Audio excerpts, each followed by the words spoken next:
Limbo. Great to see you here in New York. Joining me now in a Kelly File exclusive, Congressman Trey Gowdy, who investigated Mrs. Clinton as the chairman of the House Benghazi Committee. Great to see you, Congressman. So, your reaction to Director Comey's announcement today? Well, I have kind of focused on the seminal word in his letter, which is the word conclusions, plural, not singular, plural. He had a lot of conclusions in July, including that she was extremely careless in the way she handled classified information. She didn't turn over all of her work email, and she both sent and received information, including that which was marked classified. So there were myriad conclusions he reached in July, and I think his use of the word conclusions today, plural, was important. To say we have not changed our conclusions since July. And yet, clearly this closes the book on the question of criminality insofar as the feds are concerned and her email. Does it not?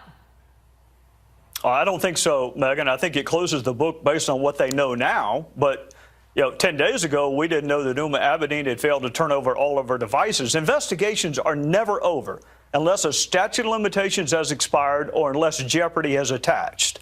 So this investigation is over based on what they know, but they don't know what they don't know. And Megan, my other point is, I mean, can you imagine a closing argument of having to spend the day before a general election saying the FBI was not able to prove beyond a reasonable doubt every element of a criminal offense? If that is the closing argument for a presidential candidate, they got other problems. Well, in the end, she chose not to mention it. And I think for the very reason you just suggested, their team understands that's not exactly how they want to reinforce their message in these next couple of days. Do you think this had, because they're saying, look, this had a real effect. And you heard Trace's report about how she thinks it hurt her with independents and Republican women who were reluctant to support Donald Trump. Do you think that the Comey decision 9-10 days ago actually might affect, if, perhaps the presidential race, and if not that, some of the Senate races that we're watching that have been pretty tight? No, ma'am. I think her decisions have impacted female voters and independent voters. I think it's just a reminder that most of what she has said on the email issue has been demonstrably false. That is not Jim Comey's fault. I'm not upset with Jim Comey for sending the letter today. I thought he had to, just like he had to 8 or 9 days ago. She is the reason that we are discussing this hours before a general election, not Jim Comey. That's important to note because Comey's had a lot of attackers out there, but you defend him. You think his decision in July was sound, as was this one. Before I let you go, you too are facing a re-election on Tuesday, and it's, you're favored to win. We'll put it that way. And yet that hasn't stopped you from releasing ads like this one, which I think our viewers will enjoy. It's true. I like that you recognize that about yourself. And, the facial hair is also slightly inconsistent. If you know about it, why don't you do something there? I have had a lot of help in recognizing that weakness over the last 6 years. I can tell you this. I am the only politician in America dumb enough to run a negative attack ad on himself, but I thought people needed to laugh in the last couple of days before an election, and I'd rather them laugh at me than me poke fun of somebody else. Amen. We did need a laugh, and just for the record, I can relate on the inconsistent hair. It's great to see you. All the best. Yes, ma'am. You too. Thank you. So what does this mean for the election on Tuesday, this Comey news? Joining me now in a Kelly File exclusive, Reince Priebus, chairman of the Republican National Committee. Great to see you, Mr. Chairman. So, thank you. I mean, what did you make of the FBI today? Look, I know you liked what they did 9 days ago. Do you like what they did today just as much? I kind of, number one, I wouldn't want to step on the eloquent words of Congressman Gowdy. I mean, he said it best. I think anytime the Clinton campaign's talking about whether or not she gave away state secrets in a sloppy mess is probably a good day for us, but it's a bad day for our country. And I also agree, even before Trey laid it out so nicely, but there's nothing that says this thing is over. And in fact, there's going to be more emails. I mean, it's over in regard to this new trove of emails, but there will be more. And so the point is, can she be trusted? And the answer is no. She can't be trusted when she was given one of the most precious jobs in America. So you think that there's a chance the FBI might reopen an investigation again if they get more evidence on her email? Well, yeah, I think Congressman Gowdy laid it out. I mean, it's the truth. If they find another, I don't know how many BlackBerries she had. If they find another BlackBerry, if they find another computer, okay. if they have other documents, they're going to review them, and there'll be another letter back to this committee from Comey saying, guess what? We found this. Let's shift gears now. We're going to restart. Because now we're Yep. a day and a half out from the voting starting. I mean, the day of voting starting. And I want to get a feel for where you think the Trump campaign is in the presidential contest. Because the latest national polls that have come out show Hillary Clinton has rebounded and regained her national lead. One poll has her at 4 points up. One NBC Wall Street Journal poll has her at 5 points up. Well, I mean, there's other polls that show Trump up, but here's where I think we're at. If Just you look one. at the evidence, just the LA Times poll, which has consistently showed him up. And I think the IBD poll too, and I think the IBD poll came out as well and had Trump up by 2 points. But put that aside for a second. She's up one in that one, Mr. Chairman. You got to look at where the early vote is in Florida. We're up about 100,000 votes from where we were 4 years ago. In North Carolina, we're up about 120,000 votes from where we were 4 years ago. We won North Carolina. We're up in a big way in Ohio. And we're up, as compared to 2012, in a big way in Iowa. We are tied in Michigan, if not slightly ahead or slightly behind, but clearly both our data and the Clinton data in Michigan is saying the same thing, that it's very, very close. The same is true in Pennsylvania, and the same is true in New Hampshire and the 2nd Congressional District of Maine. Mm-hmm. You go out to Colorado, Megan, and ballots that have already been counted show, as to Republican-Democrat registration, that we have an 1,800 vote lead in Colorado, which is a shocker to a lot of people. What about Nevada? Go ahead. Because John Ralston out there, a well-known guy who tracks the polls and watches the electorate there, he came out and said Trump is finished in Nevada. He's dead in the early vote, and the Hispanic turnout has been historic. Yeah, well, we love John, but he says the same thing every 2 years about Republicans in Nevada. I do like John, but it's something that we hear all the time. Look, it's going to come down to the ground game and Trump's closing argument on Tuesday. One thing people need to understand, and it's just the truth, we've gotten a lot better at early vote this year as compared to 4 years ago, and we did better 2 years ago than we ever had. But Republicans tend to vote on Election Day. Mm-hmm. Republicans tend not to like early voting and absentee ballot voting. So we have lagged over the years in this area. We've complained a lot about it, but we didn't get good at it. And now, as of late, we've gotten a lot better. Okay, last question. The data score shows us much better. Last question, because I got to go. Your prediction on Electoral College final. I think Trump's going to be over 270. I don't know if Pennsylvania's going to fall or Michigan's going to fall, but I predict that one of those big blue states is going to go to Donald Trump. We've never seen anything like it. 25,000 people today in both Minnesota and Michigan. How about the Senate? It is something that no matter what you think, I think we're going to be at least at 52 in the Senate. We'll hold the majority. Oh, well, you heard it here. Mr. Chairman, great to see you. Thanks for being with us. You bet. Also here tonight, Mo Alithi. He served as traveling press secretary on Hillary Clinton's 2008 campaign. Mo, good to see you.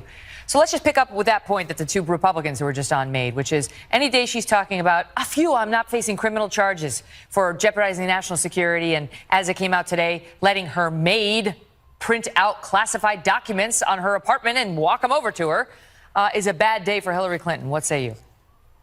Yeah, look, I don't think there's any question that what Comey did 2 Fridays ago really kind of threw a wrinkle into everything. And, it couldn't have been a worse time, right? I mean, for 10 days, the specter of, are they reopening the investigation was hanging out there, allowing the Trump campaign to promise that, there's got to be something big there. And all this conversation was happening as early voting was going on, only to find out today that there wasn't anything big there, that there wasn't anything new there that would change the July finding. So I think the Comey decision 2 Fridays ago was a problem for primarily the FBI, but I don't think it was great for the Clinton campaign. Having said that, she's still leading. And as you just pointed out, she's rebounding in the national polls. She's taking a pretty good lead in a couple of the key battleground states. And we're seeing the early vote among the African American community and the Hispanic community really exploding over the past 3 or 4 days. Where? Because the early reports were that the African American turnout had been disappointing thus far, Yeah, whereas that's the Hispanic you're vote right. had been good for her. You're right. That was the early report, right? But what we've seen, take a look at South Florida, Broward County, where we've seen turnout primarily in the African American and Latino communities beginning to outpace what we saw at the same period in 2012. Why is she so concerned about Michigan from the appearance of it? It looks like it's tightening up, right? But at the same time, But put that in perspective for the viewers. How big a loss would that be for Hillary Clinton if Trump turned Michigan? You know, we'll see how it turns out. I think the people on the ground in Michigan and the Clinton campaign feel like they've got to do some late work here, but that they'll be able to hold on to it.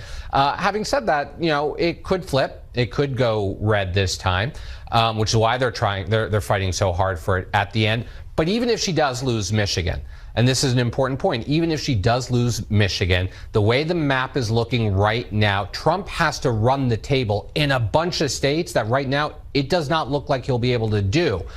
His path to 270 is still far, far more narrow than hers is. And, you know, she's looking really good in Pennsylvania. The early vote in Florida should give Democrats a little bit of a bounce in their step. Same can be said over the past few days in North Carolina. Nevada, you know, these are all states that Trump has to win in order to get there, as well as pick up a Michigan and maybe one other blue state. He can't do all that right now. He's got to get the Romney states, plus he's got to steal one of the blue states. And that's right. And he's not doing that right now. One that has a bunch of electoral votes, ideally. Mo, great to see you.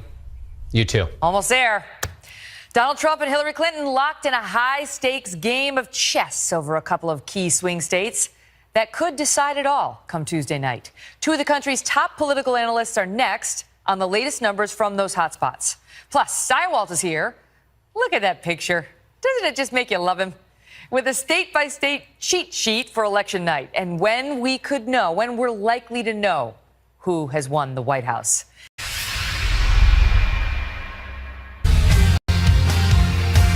Just 2 days until we are sitting on this very set reading you results as they come in. Can you believe it? And Donald Trump and Hillary Clinton are trying to close the deal with campaign stops that no one saw coming this late in the game. Tomorrow, Trump travels to Michigan and Pennsylvania. The choice turning heads because Mrs. Clinton is polling comfortably ahead in those states. But Clinton is also campaigning there, showing her team also realizes how important it is to block Trump.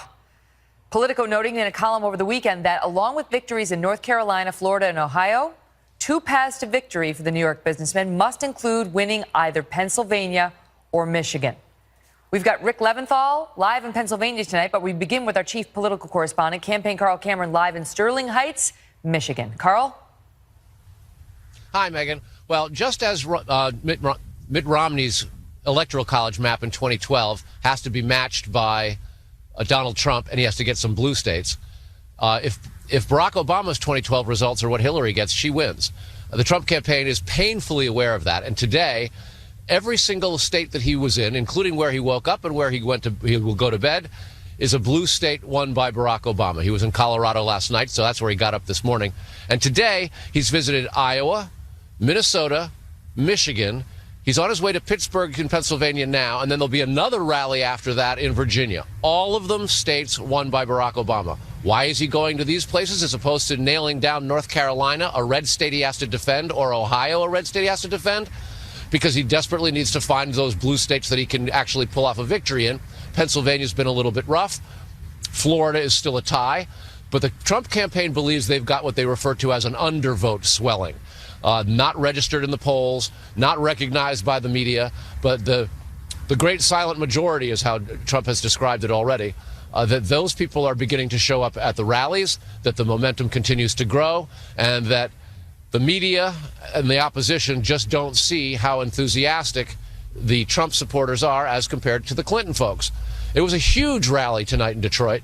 The event had seating for 8,000, and then there was an amphitheater lawn in the back, and it was packed, so that's 15,000 plus. The Trump campaign says that that's about what they had in their earlier events today, and they expect that same sort of turnout to happen in Pittsburgh and Virginia tonight. So Trump's field organization, his ground game, has often been compared as something lesser than what the Clinton campaign has. But What they think they do have is momentum and that undervote that they think is beginning to bubble over, and they hope will take them right over the top on Tuesday. Megyn? Carl, thank you. Joining me now, co-founder and publisher of Real Clear Politics, Tom Bevan, and Republican pollster and Washington Examiner columnist, Kristen Soltis Anderson. Great to see you both. So let's just talk about Pennsylvania first and whether that is a pipe dream for him, because that is the easiest course for him, Tom. If he can shore up Florida, win Ohio, which he's favored to do, pull out a victory in North Carolina, then add to that Pennsylvania, then he likely has it, right? He would definitely have it if he won those states and he picked up Pennsylvania. And this is a state, excuse me, that Republicans every 4 years, they think they've got a shot in Pennsylvania. It never pans out. Although if there was the potential for Republicans to win it this year, it might be Donald Trump. And the way that these candidates are really slicing the electorate in really sort of deep, different ways, with Trump running well, extremely well among working class white voters, men in particular. That's assuming that Trump holds all the states that Romney got, including Utah, Georgia, and Arizona, where he has some vulnerability, but those numbers too have been looking better for him. Kristen, all right, so Pennsylvania, first of all, just quickly, does he have a realistic shot there? I don't think it's particularly realistic. I think if you look, Pennsylvania is perhaps demographically one of those states where you've got a lot of these working class voters in the middle of the state, very, very ripe Trump territory. But because of his struggles with college educated voters, suburban women, that's the folks that are going to decide this. They're living in those counties right around Philadelphia, and they're going to make it much harder for You're him. not feeling it. Okay, so let's say Trump has 253 electoral votes. He's got Ohio, he's got Florida, he's got North Carolina. He needs to find the extra 17. So Pennsylvania is lost in this imagined scenario. So now he's looking over at Michigan. He gets Iowa, which he's favored to win in right now. Even the Clinton camp admits he's ahead in Iowa, which is 6. Now he's looking over to the beautiful state of Michigan, which we were just discussing. And Michigan has 16 electoral votes. So that could do it. I mean, 6 plus 16, that'd do it, Kristen. It certainly could do it. And the fact that the Clinton campaign is also there or trying to have a presence in Michigan at all suggests to me maybe this isn't just a Trump campaign head fake. And they're bringing everyone, Hillary, Bill, Michelle, Barack, our first lady and our president, all going to Michigan tomorrow. Yeah, where a candidate spends their time, I think, sends a really interesting signal about what they're seeing internally in terms of their strategy. And look, a state like Nevada was one that originally was in the mix as a must-win for Trump. I looked at an analysis this morning that showed how each county across the country is going to perform relative to 2012. There's a big blue stripe across the Sun Belt. Places like Nevada, they're just going to be more Democratic than they were 4 years ago. But that upper Midwest, that Rust Belt area looked red. It looks as though there's a chance Republicans do better. Michigan's a state where you have a Republican governor. I still think it's very likely that it's a Clinton state. But it's interesting to me that this isn't just the Trump campaign saying it's in play if the Clinton folks are actually showing up on the ground. I want to correct myself. All those heavy hitters are going to Philadelphia. So it's those two states that are coming most in focus, Pennsylvania and Michigan. So, Tom, do you think that they're adequately, allocating their resources? Because we heard Campaign Carl tell us that Trump's also going to Colorado. He's going to Minnesota. He's going to Virginia. Does he have a realistic shot in those states? Well, I think the reason they're focused on Michigan and Pennsylvania, 2 reasons. Number one, there's no early voting in both those states. And given where the Clinton folks had early voting, sort of disappointing results in Florida and North Carolina, they want to make sure that they are energizing African-American voters in Detroit and Philly. The other thing that these 2 states have in common, they don't have a lot of Latino, Hispanic voters, which is what has been propelling Clinton in Nevada and some of these other places. And so you put those 2 things together, and Clinton is running about 5 points behind where Barack Obama was running in Michigan in 2012. She's about 2 points behind where he was in Pennsylvania at the same point in time. And that's why you have both campaigns focused on these 2 states here in the final 48 hours. Wow. And no early voting, so it all comes down to Tuesday. Great to see you both. Thank you. Thank you. We'll find out when Dana Perino, Tucker Carlson, and Julie Roginski join us next. Quick break. Don't go away. Breaking tonight, a dark new picture of the mood of the American people just days before they go to the polls. A new CBS News New York Times poll showing 82% of the electorate saying the 2016 campaign has made them more disgusted with the American political system. 82% are feeling disgusted. Dana Perino is a former White House press secretary for President George W. Bush and co-host of The Five. Julie Roginski is a Fox News contributor and a Democratic analyst. Tucker Carlson's editor-in-chief of the Daily Caller and the newly announced anchor of the 7 p.m. show. We're saying that out loud now, right? I hope so. Okay, yay! There's no turning back now. Okay, good. Okay, so I wasn't surprised to hear that. I don't know. Were you surprised to hear that? No, I wasn't surprised to hear that. I wasn't surprised by the New York Times poll, but I was trying to think, like, if I were to say on the bright side, 82% of us agree about something, and that is that we're ready for the election to be over. But you feel it.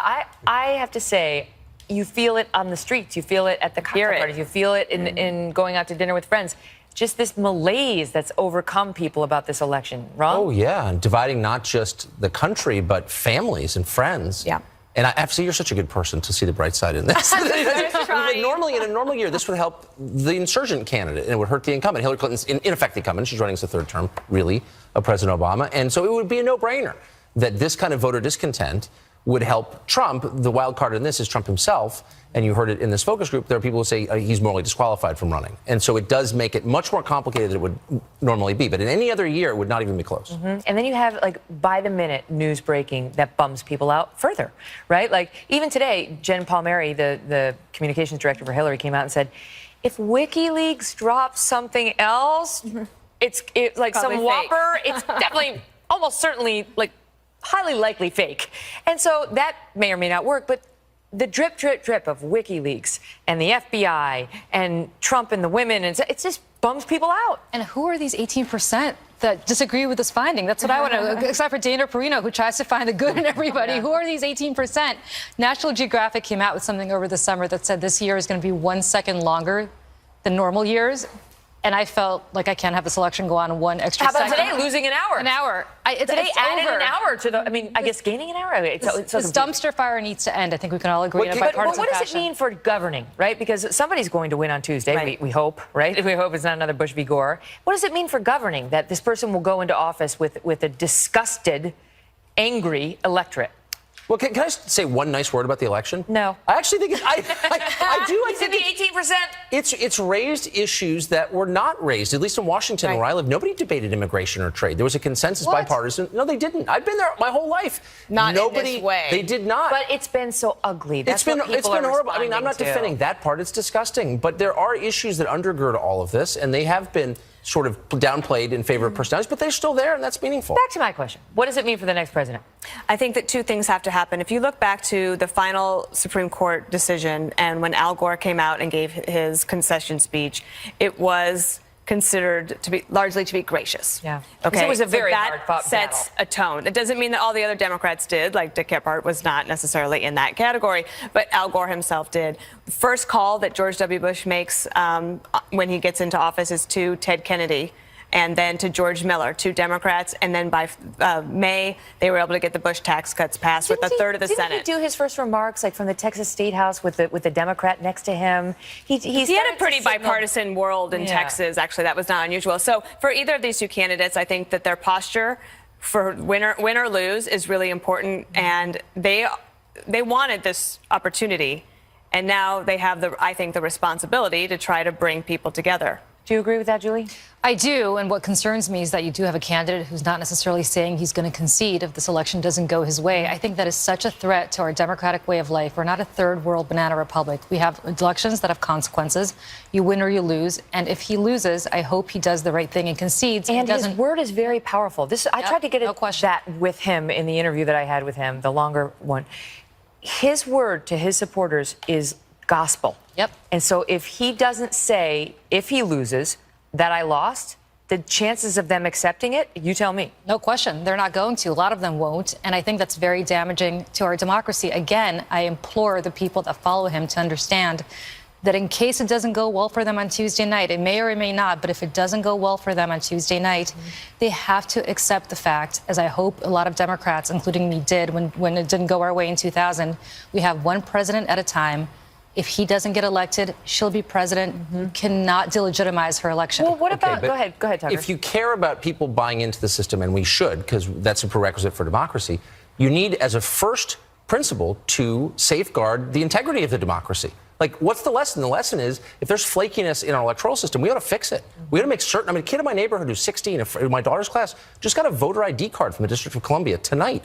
So I'm not saying that's like in every town in America. I'm just saying that's unacceptable. And if you want to reassure people it's on the level, make sure it is. What do you think Trump will do if he doesn't prevail? Because there have been so many reports that he might really be looking to launch a TV channel or do something with his, fervid support, that he has from so many people.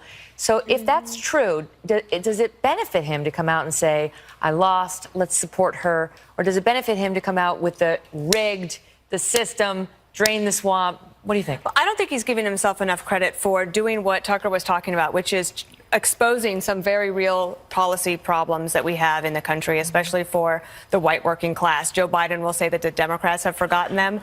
They will say that the Republicans have forgotten them too. They look to Donald Trump and say there at least is somebody who is listening to us. On a campaign stop today, he said, if I don't win, then the movement ends right there. I don't think that is true. I think that what he has done is actually quite powerful, exposing a lot of problems that both parties, no matter what side you're on, are going to have to deal with. And he'll find a way to harness that energy. Last question, Julie. If she loses, we expect her to come out and concede. She's definitely going to run again every 4 years until she dies, right? I think this is it. Is this your get out the vote message for Democrats to say that you better get her in now, or else people are going to see her run again. No, I don't either. No. It's a powerful threat, though. It is a great threat. Vote for her, or else you're going to be living with this for the next 30 to 40 years. Great to see you all. Thanks, Megan. Still ahead, Steyerwalt is here with his state-by-state cheat sheet for election night and when we could know who wins the White House. Welcome back, everybody, to our special Sunday night live edition of the Kelly File in advance of Election Day. Live here in a new election studio where we have dozens of high-tech tools, look at this, to help keep you better informed more quickly on Tuesday night. It's overwhelming, isn't it? Look at that. The circle of doom above us. It's a little scary looking up there. We've got new data, and we've got new data actually coming in right now on early voting from several key states. First, Florida and Nevada, where there's been an uptick in the number of Hispanics who are turning out to vote early in this election. That is expected to benefit Hillary Clinton. While in North Carolina, turnout for African-American voters is down by almost 70,000 from 2012, which is expected to hurt Donald Trump. Joining me now, Katrina Pearson, Trump campaign national spokesperson, and Crystal Ball, a senior fellow with the New Leaders Council. Great to see you both. Great to see you, Megan. So there's a little bit of good news in there and bad news for both campaigns. And the question is, who benefits more on the net? Because if Hillary's trying to assemble the Obama coalition, Katrina, she needs African-American voters. Well, she does. But, even in these early voting numbers, white voters are up, Asian voters are up, and brand new voters are up. And all that does well for Mr. Trump. And Hillary Clinton is struggling with black voters. I mean, she had to bring out Jay-Z and Beyonce, for crying out loud, and still didn't get a crowd bigger than some of these Trump rallies we're seeing today. But I also think that this is not so organic as the Clinton campaign would like. We do know since 2009, this administration has been using tax dollars to go out there and fund these programs to get illegal aliens registered to vote. We just heard Obama in an interview that was reported on Fox News encouraging illegal aliens to vote, and I think that is contributing to some of those numbers. Okay, not sure about that, but I'll give it to Crystal to talk about the Hispanic votes, because what we're hearing is it's skyrocketing, that the Hispanic vote may be a huge story on Tuesday night. The Hispanic